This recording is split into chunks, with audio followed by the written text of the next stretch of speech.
After the salivary gland अब हम लोग देखेंगे गैस्ट्रिक ग्लैंड। ओके, सो गैस्ट्रिक ग्लैंड, ये गैस्ट्रिक ग्लैंड का लोकेशन जो है वो ये स्टोमक वॉल में पाया जाता है। अभी जब हम लोग उसका डायग्राम देखेंगे कौन सा ऑर्गन किस जगह पर है, तब हम लोग वहाँ पे क्लियरली देख पाएंगे। फिलहाल हम लोग सिर्फ ग्लैंड का सिक्रीशंस, वो कौन किस तरह का एंजाइम्स रिलीज कर रहा है, हम लोग उसको देख रहे हैं। So gastric gland is located in the stomach wall and the secretion or the fluid material or the enzymes released by this gastric gland is called gastric juice। यानी कि जो भी fluid material जो निकल रहा है उसको हम लोग कह रहे हैं gastric juice। यहाँ पे enzymes को कई बार, चूंकि there is a combination of enzymes, तो उस enzymes को हम लोग collectively जो है generally juice word से refer करते हैं। तो gastric gland secretes gastric juice. अब ये गैस्ट्रिक जूस में क्या क्या होगा? So basically this gastric juice contains gastric juice releases, the first one is pepsin, या इसको कहें प्रोपेप्सिन।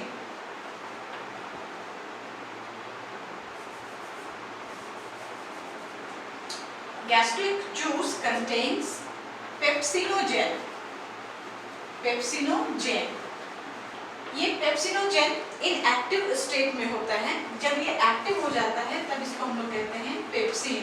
तो जनरली आप बुक्स में पाएंगे कि pepsin, gastric juice contain pepsin, लेकिन ये हम लोग इसका क्या ये है, हम लोग जब आगे डिटेल में डाइजेशन पढ़ेंगे तो फिर इसको मैं एक्सप्लेन करूंगी। एंड रेनिन, एक्चुअली रेनिन जो है वो मिल्क प्रोटीन को ये डाइजेस्ट करता है। पेप्सिनोजेन या पेप्सिन कहें कि ये प्रोटीन को डाइजेस्ट करता है, और रेनिन ये सिर्फ चिल्ड्रंस में ही पाया जाता है, एडल्ट में ये एब्सेंट होता है। क्योंकि जो चिल्ड्रन होते हैं, जो बच्चे होते हैं, छोटे बच्चे होते हैं, जो सिर्फ दूध पे ही डिपेंडेंट होते हैं, जो फूड नहीं लेते हैं, तो उनका गैस्ट्रिक जूस में जो है वो रेनिन होता है, जो कि मिल्क प्रोटीन को वो बहुत अच्छी तरह से डाइजेस्ट कर पाता है। और जैसे जैसे हम बड़े होते जाते हैं, चूँकि हमारा जो फूड हैबिट है वो चेंज हो जाता है, हम लोग मिल्क पर ही सिर्फ डिपेंडेंट नहीं होते हैं, तो ऐसे कंडीशंस में ये ग्रेजुअली वो डिसअपियर हो जाता है। And this gastric gland also secretes hydrochloric acid. Hydrochloric acid ये एक एंजाइम नहीं है, ये हाइड्रोक्लोरिक एसिड जो है आप जानते हैं ये केमिकल्स है जो कि इसको एक मीडियम प्रोवाइड करता है। And the gastric gland juice, हम उसको जूस के साथ इंक्लूड नहीं करेंगे। गैस्ट्रिक ग्लैंड या जो स्टोमक का जो वॉल होता है, वो स्टोमक का वॉल एक और चीज रिलीज करता है, दैट इज म्यूकस। तो इन लोगों के बारे में हम लोग जब डाइजेशन, अब देखते हैं कि ये लोग कैसे काम करेगा, डाइजेशन में कैसे ये हेल्प करेगा।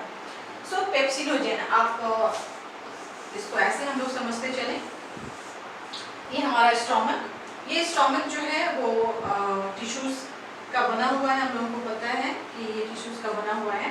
अगर आप 9th क्लास में, अगर 9th क्लास का आपको टिश्यू अगर याद हो, तो उसमें हम लोग पढ़े थे क्या, कॉलमनर टिश्यू। कॉलमनर टिश्यू में भी किसी को हम लोग कह रहे थे कि उसके पास एक पार्टिकुलर ग्लैंड था जिसे हम लोग कह रहे थे गॉबलेट सेल्स। तो गॉबलेट सेल्स का काम ही था सिक्रीशंस का। सो this kind of tissue, this stomach wall is made of this kind of tissues, कि जिसके पास एक गॉबलेट सेल्स है, जो गॉबलेट सेल्स क्या करता है, वो म्यूकस को रिलीज करता है। तो यहाँ पर देखें कि ये जो है गैस्ट्रिक ग्लैंड जो है वो गैस्ट्रिक जूस जो है वो रिलीज करता है, सिक्रीट करता है, और ये जो है स्टोमक के चैम्बर में ये सारा जूस है। उसमें साथ में क्या है, हाइड्रोक्लोरिक एसिड है। हाइड्रोक्लोरिक एसिड इतना स्ट्रॉन्ग होता है कि उसका एक ड्रॉप भी अगर आपके कपड़े पर गिर जाए तो वो पार्टिकुलर एरिया जल जाता है पूरी तरह से। तो आप इमेजिन कर सकते हैं कि how much this is strong, और कैसे फिर ये हमारे स्टोमक को कुछ भी नहीं होता है, इवन कि हम लोग फील भी नहीं करते हैं उस बात को। तो इसमें क्या है कि हाइड्रोक्लोरिक एसिड रिलीज होता रहता है, और उसका वजह ये होता है कि ये पेप्सिनोजेन जो इनएक्टिव स्टेट में है वो एक्टिव कब होगा, जब हाइड्रोक्लोरिक एसिड आएगा। यानी कि हाइड्रोक्लोरिक एसिड के प्रेजेंस में ये पेप्सिनोजेन पेप्सिन में कन्वर्ट होता है। और ये पेप्सिन क्या करता है कि आपने जो फूड लिया, जो माउथ से मैस्टिकेशन, हम लोग इसके पहले जो देखे सैलिवरी ग्लैंड्स, सलीवा की वजह से जो डाइजेशन हुआ था, या तो उसमें हम लोग देखे थे कि माउथ में सिर्फ कार्बोहाइड्रेट का डाइजेशन हुआ था, प्रोटीन का डाइजेशन नहीं हुआ था। So this pepsin will act on protein, और ये प्रोटीन को वो कन्वर्ट कर देगा पेप्टोन में। पेप्टोन है, प्रोटियोज है, पेप्टोन प्लस प्रोटियोज, ये इसमें ये कन्वर्ट करता है, मींस कि this is the simpler than this protein. उसके बाद रेनिन, रेनिन जो है वो मिल्क, अभी बताया कि मिल्क प्रोटीन को ये डाइजेस्ट करता है। So there is casein, milk protein that is called casein. इस केजीन को ये कन्वर्ट कर देता है, ये भी काम करता है इस एसिडिक मीडियम में। हाइड्रोक्लोरिक एसिड का कोई काम नहीं है डाइजेशन में, ये सिर्फ दो काम हम कह सकते हैं कि it provides the acidic medium in this chamber and it kills the microbes if it is present in the food.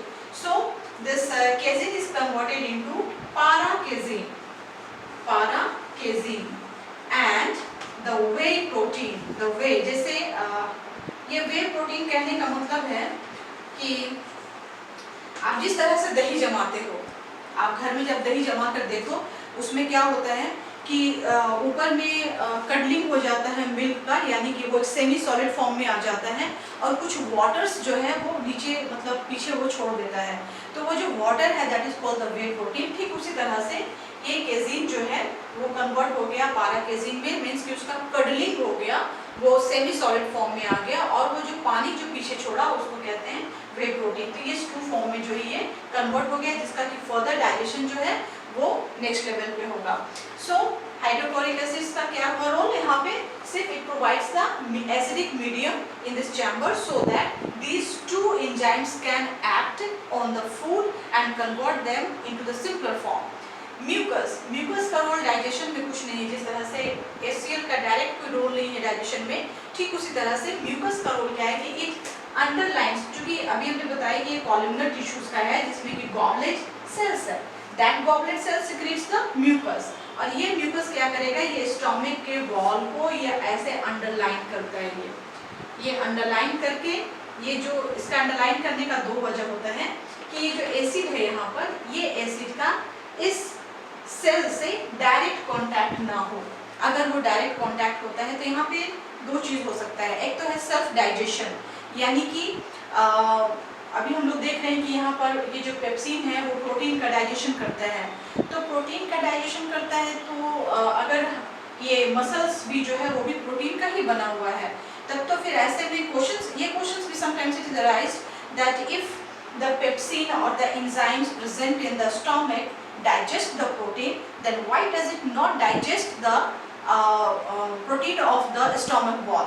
So इसका एक वजह है कि this mucus act as a barrier layer, ये बैरियर है जो कि enzymes और stomach wall को कांटेक्ट नहीं होने देता है, जिससे कि सेल्फ डाइजेशन नहीं हो पाता। ये इस क्वेश्चन का आंसर है। सेकेंड कि if hydrochloric acid is so strong that it can cause the burning of anything, also the hard material even, तो फिर वो स्टोमक वॉल को कैसे छोड़ देता है, तो यहाँ पर भी क्या है, दिस बैरियर कवर और the barrier level of mucus, यानी कि म्यूकस जो है स्टोमक वॉल को उसके एंजाइम से डाइजेस्ट होने में भी बचाता है, और साथ ही साथ वो हाइड्रोक्लोरिक एसिड के एक्शन रिएक्शन से भी उसे बचाता है।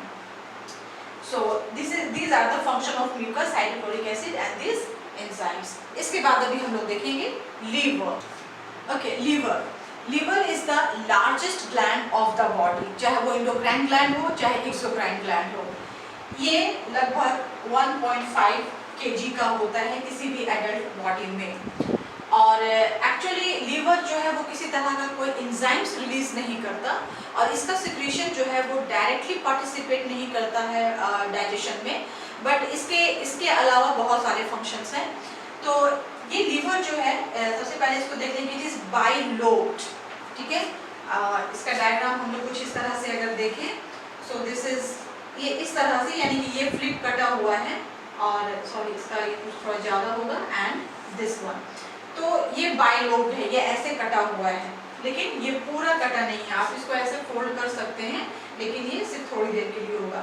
The right lobe is larger than the left lobe, और इसी से जो है वो ये liver produces bile juice, and bile juice is produced and stored in a small pouch like structure that is called gall bladder, और ये gall bladder में जो है उस बाइल जूस को ये स्टोर करके रखता है।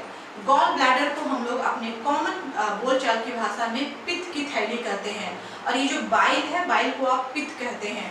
तो अब आप इमेजिन कर सकते हैं, जो कि पित्त आप देखे होंगे कई बार, इवन कि चिकन वगैरह में भी जो लोग नॉन वेजिटेरियन हैं वो लोग एक्सपीरियंस किए होंगे कि जो आप कलेजी बोलते हैं, एक्चुअली लिवर इज द कलेजी, तो उसमें आपका एक बहुत ही छोटा सा ग्रीन पार्ट अटैच होता है।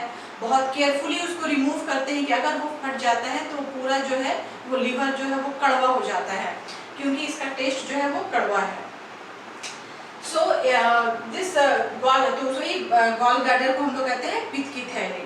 तो ये बाइल जूस को स्टोर करके रखता है टेम्पोरली, और फिर यहाँ से ये फर्दर जो है वो डाइजेशन में जाता है। So bile juice is produced by the worn out of RBCs. जो आरबीसीज वर्न आउट हो जाते हैं, डेड हो जाते हैं, जैसे हम लोग कहते हैं कि आरबीसीज का जो लाइफ स्पैन है that is 120 days. After 120 days वो आरबीसीज जाता कहाँ है, तो वो लिवर में जाता है, यानी कि लिवर में वो डिस्ट्रॉय हो जाता है। लिवर क्या करता है कि उस आरबीसीज के कचड़े से, उसके वर्न आउट सेल्स वगैरह से वो इस बाइल को बनाता है। So this bile contains 3 things, 2 pigments, that is bilirubin and biliverdin। ये 2 पिगमेंट है। This is yellow green. ये जो है येलो, आप जब पित्त को देखते हैं तो आपको डार्क ग्रीन दिखाई देता है, लेकिन वो कंसंट्रेटेड फॉर्म में है। जब आप उसको एक हाफ ग्लास ऑफ वाटर में एक एक बूंद करके आप लो, तब आप देखेंगे कि वो जो कलर देगा दैट विल बी येलो। और अच्छी तरह से जानने के लिए, जिन लोगों को जॉन्डिस का प्रॉब्लम होता है, एक्चुअली उनके आप देखते हैं कि उनका पूरा बॉडी जो है येलो हो जाता है, आंखें वगैरह सब येलो, नेल्स पूरा येलो हो जाता है। उसका वजह क्या है कि उनके ब्लड में ये बिलिरुबिन और बिलिवर्डिन का जो कंसंट्रेशन है वो ज़्यादा हो जाता है, जिसकी वजह से पूरा बॉडी पीला पड़ जाता है। So this is yellow green in colour, these are the pigments. And one thing is the sodium bicarbonate. Sodium bicarbonate भी जो है इसमें पाया जाता है, sodium bicarbonate. So this help, और हम लोग कह सकते हैं कि दिस प्रोवाइड, एक्चुअली इससे फिर ये जब ट्यूब निकलता है, और ये ट्यूब निकलकर जब ये इंटेस्टाइन में जाता है, the bile is poured into the small intestine through the duct. जिस तरह से हाइड्रोक्लोरिक एसिड कोई डाइजेशन नहीं कर रहा था, सिर्फ एक मीडियम प्रोवाइड कर रहा था, ठीक उसी तरह से ये बाइल जूस, मतलब कह लें कि ये बाइल जूस का हम लोग क्या कहते हैं, कंस्टिट्यूएंट्स लिख रहे हैं। So this bile juice, so this bile juice also does not take part in direct digestion of the food materials, but it provides the alkaline medium। जिस तरह से ये hydrochloric acid acidic medium provide कर रहा था, ठीक उस तरह से ये bile juice alkaline medium provide करता है, ताकि दूसरे एंजाइम्स उसमें पार्टिसिपेट कर सकें। एंड इट इमल्सिफाइज, एक टर्म है emulsification. Emulsification is the process in which the fatty substances is broken down into the small pieces instead of the large one। जैसे आपको पहले कई बार बता चुकी हूँ कि किसी भी ऑब्जेक्ट का जब उसका सरफेस एरिया बढ़ जाता है तो उस पर एक्टिविटीज़ का रेट जो है वो बढ़ जाता है। अगर किसी भी ऑब्जेक्ट का साइज बड़ा है, और तो इसे अगर हम लोग इस पे जो एंजाइम्स काम करेगा, और अगर इसी को हम लोग छोटे छोटे पीसेस में अगर हम लोग बांट दें, तो छोटे छोटे पीसेस में बांट दें तो इसका सरफेस एरिया बढ़ जाता है। तो उस फर्दर उस फैट का डाइजेशन का रेट ज़्यादा हो जाए, बढ़ जाए, उसके लिए क्या करते हैं कि उसका इमल्सिफिकेशन हो जाता है, और ये इमल्सिफिकेशन जो है वो ये बाइल जूस के जरिए होता है। तो इसके अलावा हम लोग लीवर का और भी कुछ फंक्शंस को देख लें। तो पहला फंक्शन हो गया इसका, to produce the bile juice from the worn out RBCs. Second कि ये जो है वो एक्स्ट्रा ग्लूकोज को कन्वर्ट करता है ग्लाइकोजन में, एक्स्ट्रा ग्लूकोज को कन्वर्ट करता है ग्लाइकोजन में। फिर अगर बॉडी को ज़रूरत होती है तो ग्लाइकोजन को वो फिर से कन्वर्ट करता है ग्लूकोज में। तो ये प्रोसेस भी जो है ये लिवर में होता है। ये जो भी फूड जो है, जो प्रोटीन फूड, जैसे अभी हम लोग आगे देखेंगे कि अभी प्रोटीन का फाइनल डाइजेशन नहीं हुआ है, कि जब प्रोटीन का फाइनल डाइजेशन होता है तो हम लोगों को मिलता है एमिनो एसिड, एमिनो एसिड। सो ये एमिनो एसिड जो है it is produced by the metabolic activities, by the so amino acids का जब मेटाबॉलिज्म होता है तब हम लोगों को या बॉडी में बनता है अमोनिया। अमोनिया जो कि बहुत ही हाईली टॉक्सिक सब्सटेंस है। So if the ammonia is stored in the body the organism can not be survive. तो इस हाईली टॉक्सिक सब्सटेंस को लेस टॉक्सिक सब्सटेंस में कन्वर्ट करने के लिए इसका कन्वर्शन, इसका रिएक्शन कार्बन डाइऑक्साइड के साथ होने से ये यूरिया में कन्वर्ट हो जाता है। और फिर हम लोग जानते हैं कि यूरिया जो है वो यूरिन के जरिए वो बॉडी से एलिमिनेट हो जाता है। तो ये कन्वर्शन भी जो है वो इस लीवर में होता है और इसको कहते हैं ऑर्निथीन, ऑर्निथीन साइकिल। चूंकि ये प्रोसेस चलता रहता है, ऑर्निथीन साइकिल, ये प्रोसेस चलता रहता है इसलिए इसको साइकिल कह रहे हैं कि बॉडी में अमोनिया का एमिनो एसिड से बनना, एमिनो एसिड से यूरिया का बनना, फिर उसका एलिमिनेशन हो गया। सो नेक्स्ट इसका नेक्स्ट फंक्शन हो गया कि it stores the minerals, vitamins, iron, ये बॉडी में स्टोर करता है और जब इसकी ज़रूरत होती है तो उसको फुलफिल करता है। It also produces the fibrinogen, fibrinogen, it also produces fibrinogen. ये फाइब्रिनोजेन जो है वो ब्लड क्लॉटिंग के लिए बहुत ही इम्पॉर्टेंट है। जिनके ब्लड में फाइब्रिनोजेन नहीं हो पाता तो उनका ब्लड जो है किसी भी अगर एक्सीडेंटली अगर कट हो गया है तो वो फिर क्लॉट नहीं कर पाता है। फिर एक और है anticoagulant, that is anticoagulant heparin. So ये इट ऑल्सो प्रोड्यूसेस हिपैरिन जो कि एंटीकोगुलेंट है। ये है कि ब्लड को क्लॉट करवाना है but outside the body, outside the capillaries. और अगर चूंकि फाइब्रिनोजेन, जैसे सपोज कि मैं ये कह रही हूँ कि ये ब्लड कैपिलरीज है और इसमें जो है वो फाइब्रिनोजेन है, तो फाइब्रिनोजेन के वजह से ब्लड क्लॉट करता है। तो ये अंदर भी कर सकता है, या अंदर क्यों नहीं किया, तो अंदर ब्लड क्लॉट नहीं करे उसके लिए एक और है हिपैरिन। ये एंटीकोगुलेंट है, वो ब्लड को वेसल्स के अंदर ब्लड को क्लॉट करने से रोकता है। तो ये दोनों भी जो है ये लीवर ही प्रोड्यूस करता है। एंड इवन की liver produces RBCs, but during the fetal stage, जब एक फीटस का डेवलपमेंट हो रहा होता है उस समय उसका बॉडी इतना मैच्योर नहीं होता है, या फिर एक वेराइटीज ऑफ ऑर्गन से उस समय वो बना नहीं होता है कि WBC है या RBCs वगैरह बन जाए।